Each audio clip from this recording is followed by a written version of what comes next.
భారత్ చర్యలతో ఉగ్రత సంస్థలను భయం ప్రారంభమైంది. భారత్ దెబ్బకు ఉగ్రవాద సంస్థ టీఆర్ఎఫ్ తోకముడిచింది. పహల్గాం దాడితో తమకు సంబంధం లేనని ప్రకటించింది.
భారత్ చర్యలతో ఉగ్రవాద సంస్థలను భయం ప్రారంభమైంది. భారత్ దెబ్బకు ఉగ్రవాద సంస్థ టీఆర్ఎఫ్ తోకముడిచింది. పహల్గాం దాడితో తమకు సంబంధం లేదని ప్రకటించి భయపడింది. దీనిపై మరింత సమాచారాన్ని మా అసోసియేట్ రాజు అందిస్తారు. రాజు.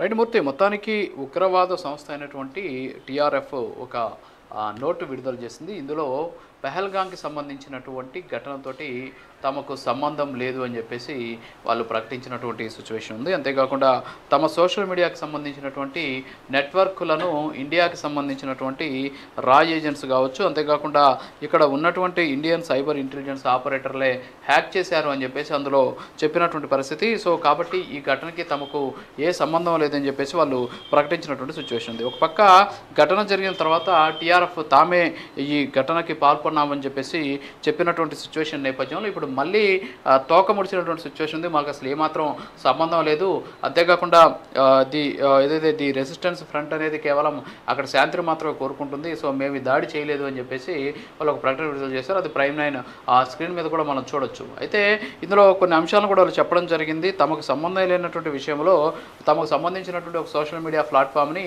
ఇండియాకు సంబంధించినటువంటి రా ఏజెంట్స్ కావచ్చు, అంతేకాకుండా సైబర్ సెక్యూరిటీకి సంబంధించినటువంటి ఆపరేటర్లు హ్యాక్ చేసి తాము చేశామని చెప్పేసి అందులో చెప్పే విధంగా తమను ఇందులో ఇరికించే విధంగా ప్రయత్నాలు చేశారు అనేటటువంటి అంశాన్ని కూడా అందులో వాళ్ళు చెప్పినటువంటి సిచ్యువేషన్ ఉంది. దీంతో అనేక రకాలైనటువంటి అంశాలు కూడా రాసినటువంటి పరిస్థితి ఏంటంటే 2000 సంవత్సరంలో జరిగినటువంటి ఏదైతే సిక్ కిల్లింగ్, ఏదైతే 35 మంది సిక్కులు చంపేశారో అది కూడా ఉగ్రవాదుల మీదకి నెట్టేశారనేసి, దాంట్లో కూడా ఎవరికి సంబంధం లేదని చెప్పేసి, అలాగే పార్లమెంటు మీద జరిగినటువంటి అటాక్స్లో కూడా తమ ఉగ్రవాద సంస్థలకు ఏమాత్రం సంబంధం లేకపోయినా సరే తామే చేసామని చెప్పేసి చెప్పే విధంగా వాళ్ళంతా కూడా చెప్పారు అందులో అని చెప్పేసి కూడా చెప్పినటువంటి పరిస్థితి. అంతేకాకుండా దానిలో క్లియర్ కట్గా చెప్పడం జరిగింది. We reject all attempts to link our sacred resistance to state backward conspiracies.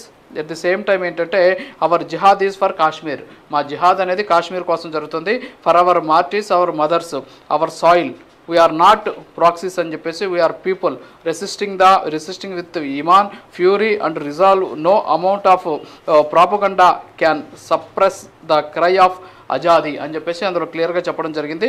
ఇంకొకటి ఏంటంటే ఇక్కడ ఇంకొక అంశాన్ని కూడా చెప్పడం జరిగింది. ఇండియాస్ ఇంటెలిజెన్స్ బ్యూరో అలాగే రా అనేది తాము అటాక్స్లో పాల్గొన్నామని చెప్పేసి ఇన్వాల్వ్మెంట్ ఉందని చెప్పేసి చెప్తూ ఉంది. కాబట్టి ఏదైనా సరే మీ దగ్గర ఉన్నటువంటి సమాచారం ఉంటే దాన్ని ప్రూవ్ చేయగలరా? మేము త్వరలోనే మా ఈ టెలిగ్రామ్ ఛానల్ ద్వారా రాబోయే కొద్ది గంటల్లోనే నిజాలను బయటికి చెప్పేటువంటి ప్రయత్నం చేస్తాం. అంతేకాకుండా మా దగ్గర ఉన్నటువంటి సాక్ష్యాలను కూడా బయట పెడతాం. నిజాన్ని ఎప్పుడు కూడా దాయలేరు. అంతేకాకుండా ఏదైతే ఈ ఘటనని తమకు ఆపాదించాలని చూస్తున్నారు అని చెప్పేసి ఒక చాలా పెద్దది, అంటే చూస్తున్నాం ప్రైమ్ మినిస్టర్ స్క్రీన్ మీద చాలా పెద్ద లెటర్ కూడా రాసినటువంటి పరిస్థితి. అందులో అనేక రకాలైనటువంటి అంశాలు, గతంలో జరిగినటువంటి ఉగ్రదాడులకు సంబంధించిన అంశాలు కూడా అందులో ప్రస్తావించినటువంటి సిచ్యువేషన్ కూడా ఉంది. సో ఓవరాల్గా చూస్తే భారత్ ఇప్పుడు చర్యలకు పాల్పడుతూ ఉండడం, అంతేకాకుండా ఉగ్రవాదులు ఇళ్ల మీద దాడులు చేస్తూ ఉండడం, వాటిని నేలమట్టం చేస్తూ ఉండడం, మరోపక్క కాశ్మీర్లో ఇంటింటికి వెళ్ళి అక్కడ ఉన్నటువంటి ఉగ్రవాదులకు సంబంధించి ఆరా తీస్తూ ఉండడం, మరోపక్క పాకిస్తాన్కి సింధు జలాలను ఆపేయడం. దీని ద్వారా ఏమైపోయిందంటే ఇప్పుడు టీఆర్ఎఫ్ ఏదైతే ఉందో ఇది వచ్చేసి ఇది ఇంకొక ఉగ్రవాద సంస్థకి సంబంధించి ఇది వాళ్ళకి తోక సంస్థగా ఉంది. కాబట్టి సో పాకిస్తాన్లో ఉన్నటువంటి ప్రజల నుంచి ప్రతిఘటన ఎదురవుతుంది. ఎందుకంటే మీరు అక్కడికి వెళ్ళారు, అక్కడ ఉన్నటువంటి వాళ్ళ మీద కాల్పులు జరిపారు, వచ్చేసారు, కానీ ఇప్పుడు మాకు నీళ్లు లేకుండా మేము అల్లాడాల్సి వస్తుంది మీరు చేసినటువంటి పనికి అని చెప్పి చెప్తున్న నేపథ్యంలో మాకు అసలు దీంతో సంబంధమే లేదని చెప్తే పోతుంది. అంతేకాకుండా హ్యాక్ చేశారు. ఇక్కడ ఒక మాటను కూడా వాళ్ళు వాడినటువంటి పరిస్థితి. సో మా సోషల్ మీడియాకి సంబంధించినటువంటి అకౌంట్స్ని ఇక్కడ హ్యాక్ చేశారని చెప్పేసి కూడా అది వాళ్ళు ప్రకటన జారీ చేసినటువంటి సిచ్యువేషన్ అయితే ఉంది. సో ఓవరాల్గా చూస్తే ఉగ్రవాద సంస్థలే కాదు, పాకిస్తాన్ కూడా ఈరోజు భారత్ చర్యలతోటి భయపడిపోతున్నటువంటి పరిస్థితి. ఏం చేయాలో అర్థం కాక తోకముడిచి తమకు సంబంధం లేదని చెప్పుకునేటటువంటి ప్రయత్నం కూడా చేస్తూ ఉన్నటువంటి సిచ్యువేషన్ కనిపిస్తుంది. Murthy. Thank you Raju, thanks for update.